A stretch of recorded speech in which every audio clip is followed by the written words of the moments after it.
Thank you very much, Mala, for telling us how we should be going in the future. Now we'll talk to you about what we've done. It's a pleasure to introduce the isomers to you, and this morning's talk will start with Dr. William Moss, representing the Southern Africa isomer in Zimbabwe, Zambia, and Zimbabwe and Zambia. Great, thank you very much. We'll take 30 minutes. Thank you very much, and welcome to all of you. I want to give a special welcome to all of our isomer colleagues from around the world and around the country for coming and celebrating World Malaria Day with us. I'm going to try to tell you very briefly 3 stories around successes and challenges in malaria control in the Southern Africa region where we've been working. It's very challenging to try to summarize 6 years of work across 3 countries, 4 sites in about 25 minutes. So I'm going to move rather quickly to give you a feel for the types of questions we've been trying to address and the approaches we've been taking. And in line with what Mala said, we've very much tried to integrate across disciplines, across epidemiology and vector biology and parasite genomics to address some key questions for malaria control in this area. So the Southern Africa isomer, the title of our program is Malaria Transmission and the Impact of Control Efforts in Southern Africa, and we consist of 8 institutions. This is really a large collaborative project. This is a map that we created for the isomer supplement in the American Journal of Tropical Medicine and Hygiene. Tim Shields created this map for us. It shows the location of the different isomers around the world. Oh yeah, I can't use I'll use the mouse, sorry. And we're the Southern Africa isomer here. I'll show a close-up of this, and we have our sister isomer in Malawi. So the Southern Africa isomer consists of different transmission settings, and almost in the same framework that Mala laid out. We work in, maybe I'll start here, in Choma district. This is a very low transmission setting in southern Zambia, moving toward elimination. In northern Zambia, in Chilenge, very high transmission area where the standard mix or package of interventions have been ineffective. We've more recently started some work on the DRC border in Kilwa and Kashobe. I'll mention that briefly. And then kind of in between is this setting in eastern Zimbabwe where there's been seasonal resurgent malaria and some recent success in malaria control.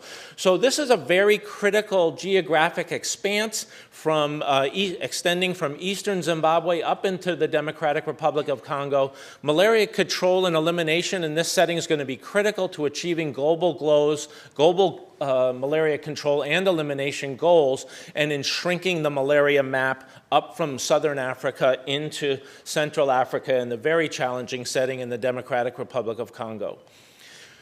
Very briefly, I'm going to describe our methods. We use satellite imagery to establish a sampling frame. This is a satellite image of Chilenge district in northern Zambia. This is Lake Mweru, and Democratic Republic of Congo is on the other side.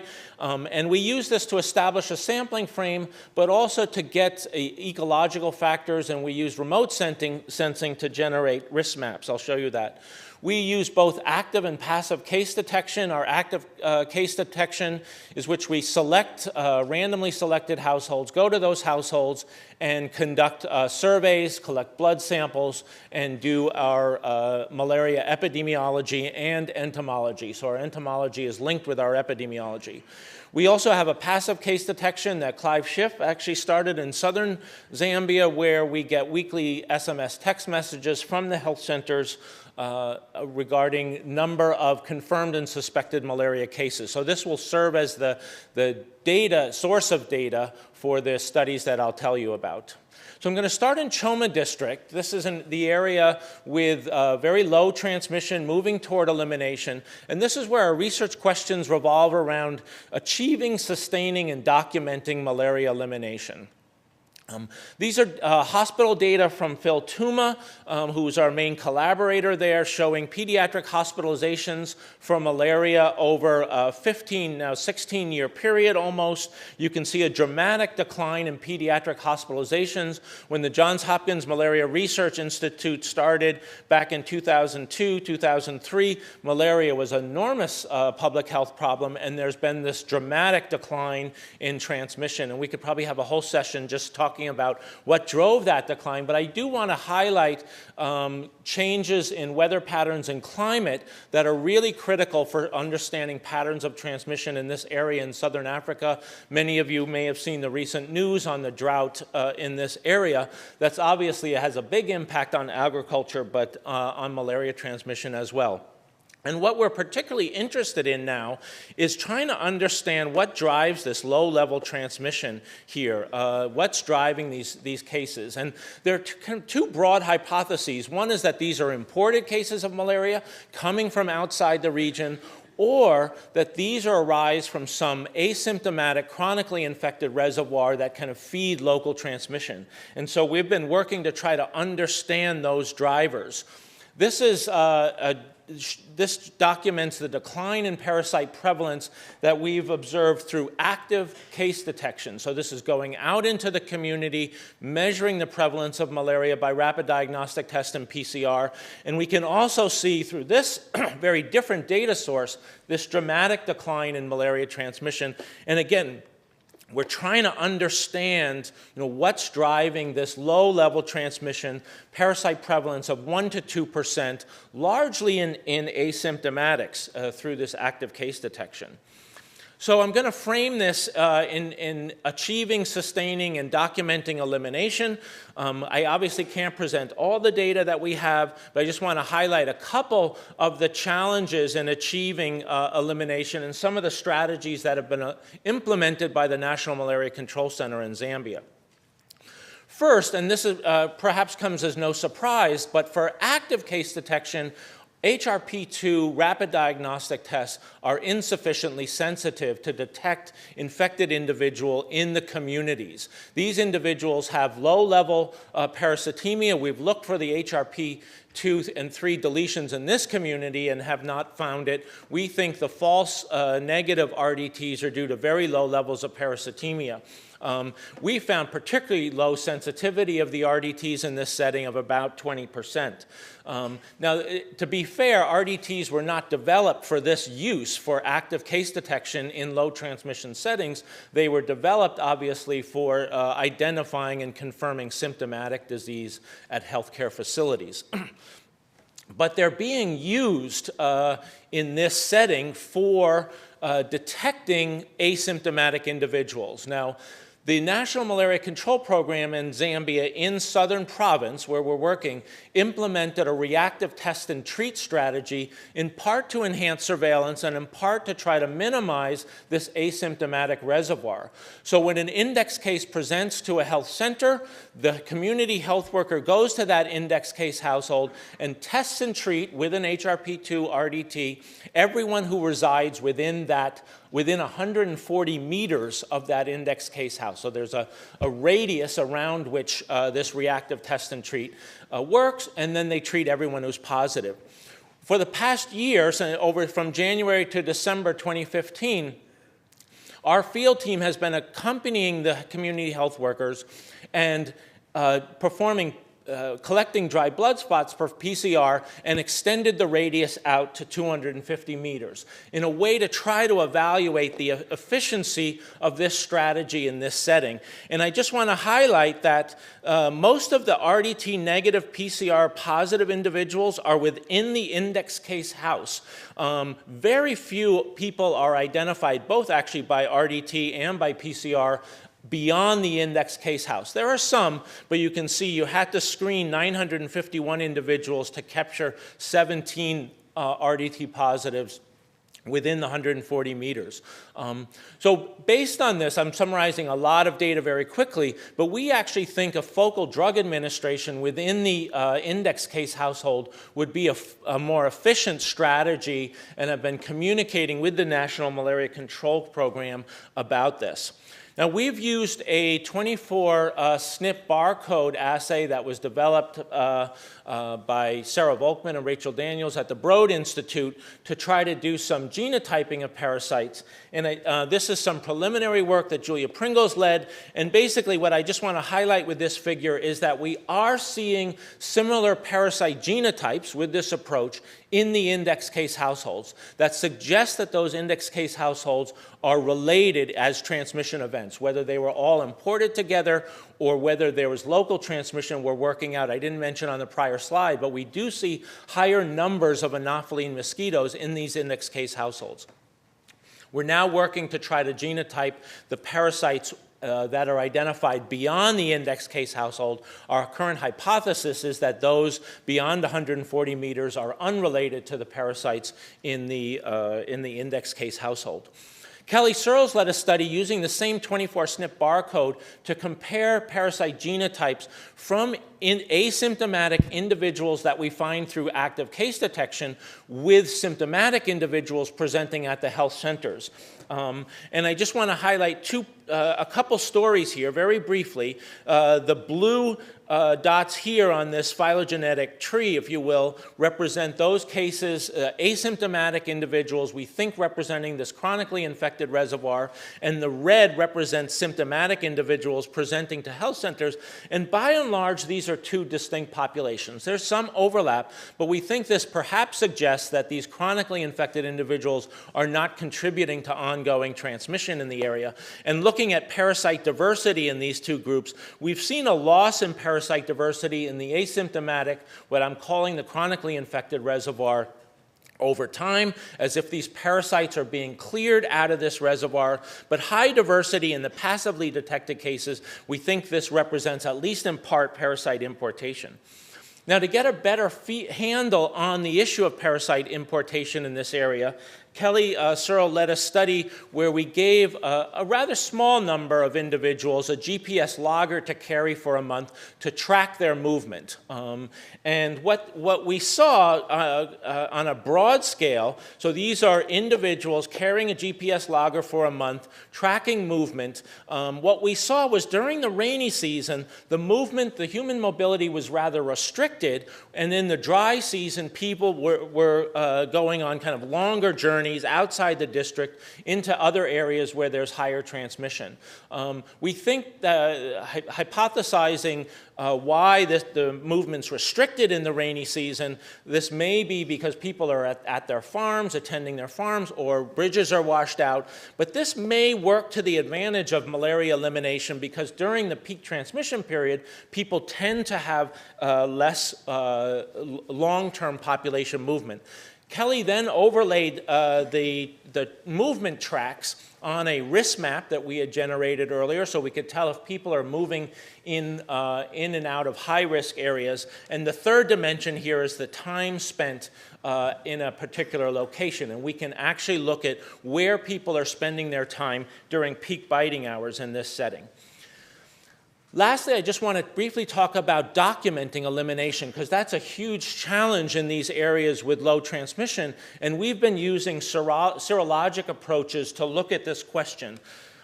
First, we used antibodies, measured IgG antibodies to whole parasite lysate, just a mush of the parasite. Tamaki Kobayashi led this work. These are serologic surveys conducted from 2000 to 2012, and you can see a slight right shift, a shift in older age groups over time, and we have plans to repeat this survey this year to see if there's been a further shift. Using a reverse catalytic model that Chris Drakely and his team developed, Tamaki and Isabel Rodriguez were able to show, using serologic data, a signature in serologic data, a decrease in transmission around 2007, 2008, which corresponds to what we've seen in the parasite prevalence data. And then finally, was one of the isomer supplements where we collaborated. A number of isomers worked with Phil Felgner and Hugh Davies using a protein microarray that detects antibodies to 500 Plasmodium falciparum parasites. This is ongoing. The analysis here is ongoing, but I just want to show you some broad patterns. This is our low transmission setting, medium transmission setting, high transmission setting. You can clearly see different signatures in the serology here. These are organized by age, with increasing age, young age to older age, and you can also see an age signature in the serologic data. And we're looking now at the specific antigens that are represented here and seeing if we can see different kinetics and dynamics in the antibody patterns. I'm going to move briefly. I know I'm speaking quickly. I want to cover a lot of material. I'm going to move to the high transmission setting.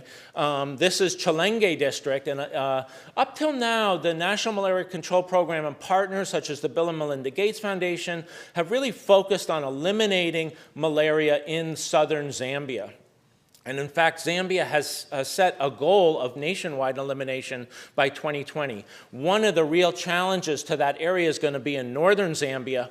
And our team has been evaluating the impact of various interventions there and trying to understand the epidemiology and vector bionomics that make control so difficult. First, our team, led by Maureen Kutsia from University of Witwatersrand, identified high levels of pyrethroid and carbamate resistance in the dominant vector Anopheles funestus there, also in Anopheles gambiae. I'll talk a little bit about that.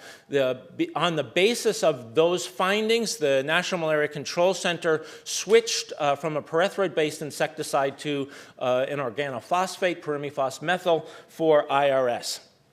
And what they decided to do, because of limited resources, they decided to target the IRS along this lake, densely populated area along the lakeside, and based on health centers, the health centers are all located along the major road there. Based on health center data, population density, they decided to target the IRS here in this yellow area. And what I want to explain very quickly to you is why we think this is and will be an ineffective strategy. Marisa Hast has led this evaluation. This is our time series through active case detection in this area. Parasite prevalence on the y-axis, time on the x-axis. These gray bars represent rainfall data that we've collected. Very seasonal rain pattern, but there's transmission throughout the year here. Sprayed areas in red, unsprayed areas in black. Now, these are not obviously matched in any way. They targeted the high-risk areas. But the bottom line is we've seen very little impact of 2 rounds of IRS. I should have said the IRS with Iktellic is shown in these green bars here. Very little impact. So I just want to briefly explain why we think this is the case.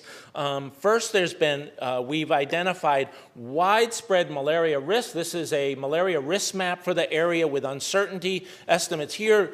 Dry season, rainy season. This work was led by Jesse Pinchoff with Frank Carrero and Tim Shields. You can see very little difference in risk, and I should just say this is derived from our active case detection and remotely sensed data, ecological data. Very little difference in risk even in the dry season, despite the seasonal rainfall. So we've got this widespread malaria risk, even though they're spraying just along the lake here. Marisa Hast took our GPS logger study and implemented it in Chilenge. So these are movement tracks in dry season, rainy season. And what I want to point out is that people are moving back and forth from the inland area to the lakeside within each month. So it's very easy for them to carry parasites kind of back and forth. And Marisa also kind of generated this 3D plot showing the time people spend. This is very early analysis, but in this high transmission area, we actually had incident cases as people were carrying the GPS logger, so we could actually try to identify spatial patterns and movement patterns associated with malaria risk. This is the distance from their home during peak biting times, and there's a different distribution in distance from home for the incident cases for people compared to people who did not acquire malaria as they were carrying the GPS logger. Now, another major feature driving the challenge of malaria control in this area is the vector bionomics. And I can't do justice to this in a few seconds, but I want to show you the temporal and spatial patterns and why this confounds or I should say challenges the indoor residual spray strategies here. So we've got two vectors. Funestus is the dominant vector, but there's also Anopheles gambiae, and we have these distinct spatial and temporal patterns. What I want to highlight here is so these are vector count risk maps, vector count spatial patterns of the vector. This work was led by Jennifer Stevenson and Jesse Pinchoff and Tim Shields and Frank Carrero. You can see during the dry season, Anopheles funestus kind of peaks, and it's peaking in the interior. That's where the vector's found. So if you spray just prior to the rainy season along the lake, you really miss this vector. So this is another way the epidemiology and the vector bionomics can help guide the intervention strategies. I'm getting near the end. I just want to point out that Tamaki Kobayashi has led some recent work, conducted a cross-sectional survey in January, February of this year in Kilwa and Kashobwe on the opposite side of Chilenge, and we're trying to see kind of whether there's potential for cross-border malaria transmission here. This is also an area with a very high parasite prevalence, this by RDT, and actually very little vector control strategies in contrast to what's been implemented in Chilenge. So ongoing work in this area. I just want to end up talking about Mutasa district very briefly. Here we're trying to understand resurgent malaria and how you prevent resurgence. Similar to the story in Chilenge, our team, led by Maureen Kutsia, identified Anopheles funestus as the major vector here with high levels of resistance to pyrethroids and carbamates. So in Zimbabwe, too, as a consequence of the Southern Africa isomer work, the National Malaria Control Program switched insecticides to the organophosphate actelic. They had a very different spray strategy. They sprayed high-risk wards, so not just a narrow area. And this is work that was recently published, led by Mufaro Kanyangarara, again, kind of time series. And here, after actelic spraying, we have seen a dramatic decrease in parasite prevalence. It didn't eliminate malaria, but we see a blunting of these seasonal peaks, and we are continuing to follow this. Now, the big challenge here is that this area is right on the border with Mozambique, where there's been very little malaria control in that area in eastern Mozambique. And so we're going forward very interested in understanding cross-border malaria transmission here. Mufara created a risk map using our active case detection and ecological variables to try to understand the risk. This is, again, dry season, rainy season, uncertainty maps. What I want to highlight here is this high-risk area along the border in eastern DRC, along the border with Mozambique. And we're trying to understand whether this is being driven by the ecology, it's just better breeding sites, or whether there's a lot of parasite and human movement across this border. We know, and we've begun counting, enumerating patients from Mozambique seeking care at the health centers along this border. So our goal is to try to tease apart what's driving this high risk in the eastern border. Southern Africa isomer is a work of a very large group of people, and I'm just presenting on their behalf. And I do want to kind of give a shout out to our doctoral students over the years who've really done a lot of the analytical work and led this, as well as the laboratory work. And I'll stop there.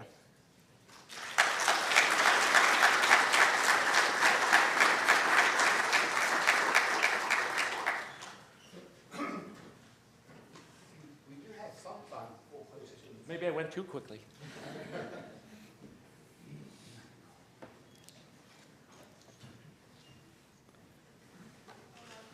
was a wonderful presentation. I see that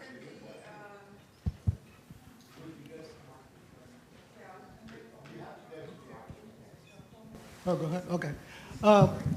In your low malaria transmission area, based on your graph, you showed that there is a very low transmission, I think in the year 2005, starting from 2003, 4, 5, I think there is a very low transmission. Then there was a spike in 2006. After that, you have kind of very low level existence of malaria. Can you relate the spike and the low level malaria with the vector transmission, your genotype, and the anti-malarial treatment? Related to what? If you could just repeat that last part.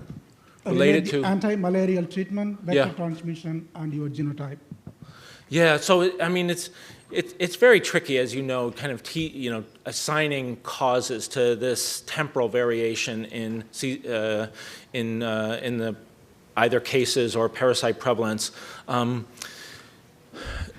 There was an ACT, the stockout of drugs kind of prior to that, and maybe that stockout contributed to that little spike. Again, I'm cautious to assign a single cause to that type of variation. There are obviously changes in rainfall that can drive the vector. One of the big mysteries, I'll say, or unanswered question is why there's been this dramatic decline in southern province Zambia in transmission. And I think the interventions have played some role, but I don't think they're the whole story. We do know that Anopheles funestus was a major vector there some time ago, and now we're only seeing Anopheles arabiensis. So there was a dramatic change in the vector, and I think that's perhaps attributable to drought in the early 2000s. So I think my own personal opinion is that that was a big driver in the overall transmission. But explaining a single spike, I can't do that. There was an ACT stockout. But based on the 24 SNP genotype, can you differentiate the low-level parasitemia and the spike or the previous ones? Yeah, I don't think we can do that using parasite genotyping. Joe? Bill, thanks so much for just a wonderful talk. You didn't talk too fast, actually. It was very clear. I wanted to ask you about that phylogenetic tree between the active and the active and the passive case surveillance, because multiplicities of infection can be so high, but you're only showing a single genotype, and when you have low parasitemia, which you're going to find with active surveillance. Yeah. I'm just wondering what's the next steps, because it was so black and white, it was surprising to me. Yeah. So what next? Yeah, no, that's a great question, Joe. And I didn't raise the limitations of the 24 SNP barcode, and we've certainly run up against that in terms of its inability to really deal with multiplicity of infection. We did see a much higher multiplicity of infection in the asymptomatics, those detected through active case surveillance, than the passive. Now that could in part just be driven by a dominant, parasite strain in the symptomatics at the time. Moving forward, we've established a collaboration with Steve Meshnick and his group at UNC, and so we're going to be applying a variety of new genotyping tools. Steve's been kind of promoting his VAR2 CSA genotyping, but maybe even some deep sequencing as well to try to get at that. But we recognize that as a limitation of the method we've used.